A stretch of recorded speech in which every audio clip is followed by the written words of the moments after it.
September 1993. The Cold War is over.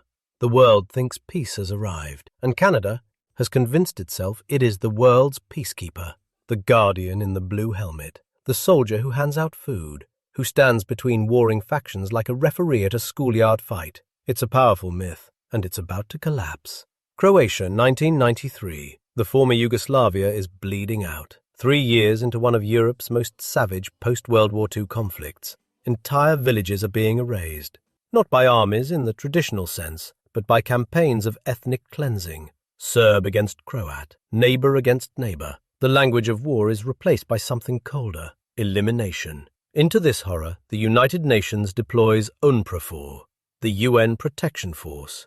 And within that force, the soldiers of the 2nd Battalion, Princess Patricia's Canadian Light Infantry, 2 PPCLI. They are professionals, disciplined, proud, and they have been told in every briefing, every memo, every political speech from Ottawa that their mission is peacekeeping. What no one tells them, what Ottawa perhaps does not want to know, is that there is no peace left to keep in the Medak Pocket. The Medak Pocket, a small, strategically insignificant patch of land in Sector South Croatia. Rocky hills, scattered farms, villages that have existed for centuries. Villages the Croatian army has decided should cease to exist. September the 9th, 1993. The ground shakes. The shells are not landing near the Canadian positions. They are landing on them. And in that single deafening moment, every soldier from 2 PPCLI understands, with absolute stomach-dropping clarity, that they did not come to Croatia to keep the peace. They came to survive it, and many of them would never forget what they saw there. What follows will become one of the most intense firefights Canadian soldiers had faced since the Korean War. But the enemy these men will eventually face isn't only the Croatian army, it's the government that sent them there. September the 9th, 1993. The offensive begins with artillery.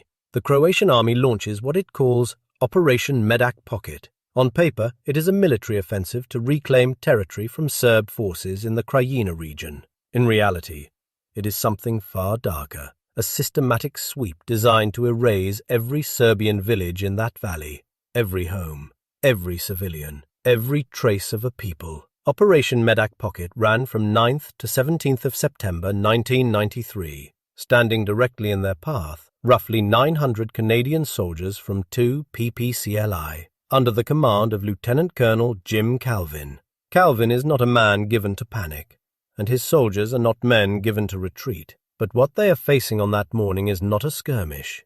It is not a border dispute. Croatian forces, numbering in the thousands, supported by artillery and armoured vehicles, are moving through the Medak Pocket in a systematic sweep, and the Canadians, deployed as peacekeepers with restrictive rules of engagement, suddenly find themselves in a war. The shelling of Canadian positions is deliberate. The message, move or burn with them. Lieutenant Calvin doesn't move. Instead, he does something that will define the next 15 hours. He orders his men to hold the line, to physically place themselves between the Croatian advance and the Serbian villages still standing. His soldiers take up defensive positions, absorb incoming fire, and refuse to yield a single meter of ground. What follows is more than 15 hours of sustained combat. Not a brief exchange, not a warning shot. More than 15 hours of machine gun fire, sniper contact, anti-tank rockets, and artillery landing close enough to concuss men where they stand. Canadian soldiers fired thousands of rounds that night, holding their positions under artillery and sniper fire. The Canadians return fire, disciplined and controlled. They engage Croatian forces directly when fired upon and do not flinch. At one point, Croatian soldiers attempt to advance directly through a Canadian checkpoint. They are stopped, physically at gunpoint, by soldiers who understand that if they step aside, the villages behind them die. Sergeant Major Rod Deering and others on the ground later described scenes of chaos, witnessing civilians killed during the operation, smelling the smoke from farmhouses set deliberately alight. They are close enough to witness atrocities in real time and militarily constrained from doing more than what their mandate allows. And yet, when the guns finally go quiet in the early hours of September the 10th, not a single Canadian soldier is dead. 0 fatalities. Against a larger Croatian force equipped with artillery and armoured vehicles. Military analysts would later call it one of the most disciplined combat performances in UN peacekeeping history. The Colonel Jim Calvin would receive a commendation. His men would receive something far less deserved, because when 2 PPCLI finally rotated home to Canada, exhausted, shaken, and quietly proud, Ottawa was already preparing a response to their extraordinary conduct. That response was not a parade, it was silence. To understand what Canada did to these soldiers, you first have to understand what Canada needed them to be. For decades, peacekeeping had been the cornerstone of Canadian identity on the world stage. It was Lester B. Pearson's Nobel Prize. It was the Blue Helmet. It was the quiet, deeply comforting national story that Canada was different, not a war-fighting nation, but a peace-building one. That story was worth more to Ottawa than almost any foreign policy achievement. And in the fall of 1993, that story was fragile. Canada was in the middle of a seismic political transition. Prime Minister Kim Campbell had inherited a crumbling Conservative government and was fighting a federal election she was destined to lose. Within weeks, Jean Chrétien and the Liberals would sweep into power in one of the most devastating electoral defeats in Canadian history. The government was not focused on Croatia. It was focused on survival. The last thing either administration needed, Campbell drowning, Chrétien just arriving, was a headline confirming that Canadian peacekeepers had been in a sustained firefight, that they had engaged Croatian forces, that the Blue Helmet mission, sold to the Canadian public as a humanitarian exercise, had placed nearly 900 young Canadians into the middle of an ethnic cleansing operation. So the order came down. Soldiers returning from the Medak Pocket were given explicit instructions. Do not speak to the media. Do not discuss the engagement. Do not describe what you saw, what you did, or what was done to you. The operational details of those 15 hours were classified, buried beneath layers of bureaucratic language and institutional indifference. Veterans and military historians would later refer to it plainly as a gag order. The soldiers complied, because soldiers follow orders, because they trusted the institution, because they believed, perhaps naively, that the silence was temporary, that recognition would come, that their government would eventually find the courage to tell the truth. It didn't, not for years. Meanwhile, the Canadian press reported almost nothing. Without official acknowledgment, without soldiers willing to speak on record, the Medak Pocket simply did not exist in the public consciousness. No front page, no parliamentary debate, no national conversation. The Croatian army, the force that had shelled Canadian positions, killed Serbian civilians and burned entire villages to ash, faced no meaningful international accountability in that moment. And the men who stood against them came home to a country that did not know their names. The Colonel Jim Calvin gave speeches within military circles. He pushed quietly through the proper channels. He believed the system would correct itself, but the system had already decided what the Medak Pocket was worth. And for the soldiers who had lived through those 15 hours, who had watched atrocities unfold at close range, who had buried the experience under direct orders, the silence was not just political, it was personal, it was corrosive, and it was only just beginning to destroy them. Silence creates a different kind of damage, not from what happened to you, but from being told that what happened to you doesn't matter.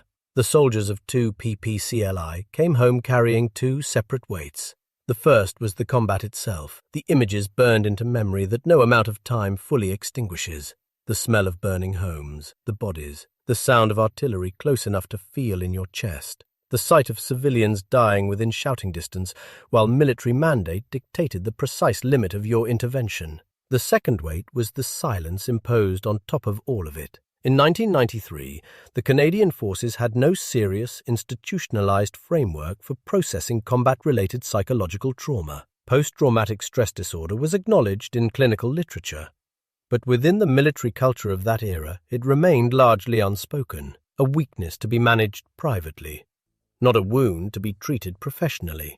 Soldiers were expected to decompress, return to routine, and carry on. For men who had done what these men had done, that expectation was not just unrealistic, it was catastrophic. Veterans from the Medak Pocket rotation reported recurring nightmares, anxiety, emotional withdrawal, spiraling into silence, marriages fractured, careers derailed. Men who had performed with extraordinary discipline under live fire found themselves unable to function in the quiet of a Canadian suburb. and they couldn't explain why. Not to their families, not to civilians, and in some cases not even to themselves, because the event that had broken something inside them officially, institutionally, did not exist. This was not unique to Medak. Across the same period, Canadian forces serving in Rwanda were experiencing psychological destruction on an almost incomprehensible scale. Lieutenant General Romeo Dallaire, who commanded the UN mission in Rwanda during the 1994 genocide, and was similarly abandoned by the international community and his own government, would later become the most prominent and courageous voice in Canada's reckoning with military PTSD. Dallaire's willingness to speak publicly about his own collapse, to put his name and his rank on a condition the military had long treated as shameful, helped crack open a cultural wall that had been suffocating veterans for decades. His eventual work on Senate committees, in public advocacy, and in his unflinching memoir, gave soldiers permission to name what they were experiencing. But that reckoning came slowly, and for many Medak veterans, it came too late to prevent the worst of what the silence had already done. Some would wait over a decade before hearing their country acknowledge what they had survived. Some would not survive the waiting.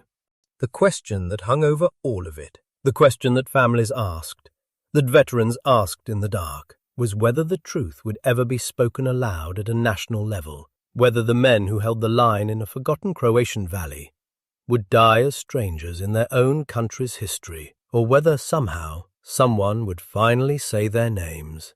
The truth, when it finally came, did not arrive with fanfare.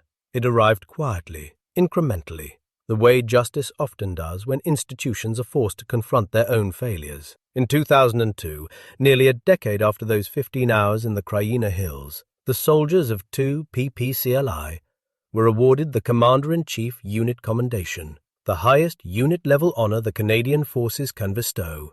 It was formal acknowledgment at last, that what happened in the Medak Pocket was real, that it was significant, that the men who fought there had conducted themselves with a standard of courage and professionalism that demanded recognition.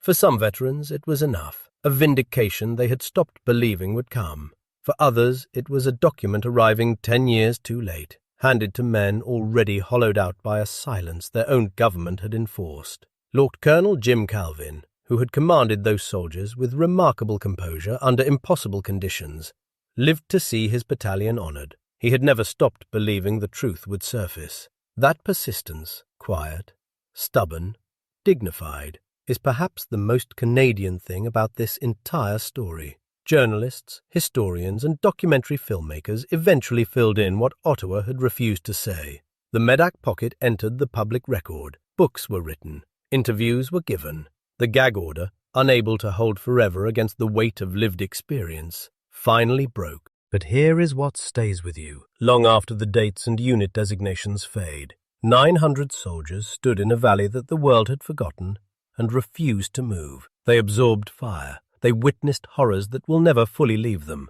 They came home to silence and carried it for years without breaking faith with the uniform they wore. They were not given a parade. They were given an order to stay quiet, and they obeyed, because that is what soldiers do. They trust the country that sends them.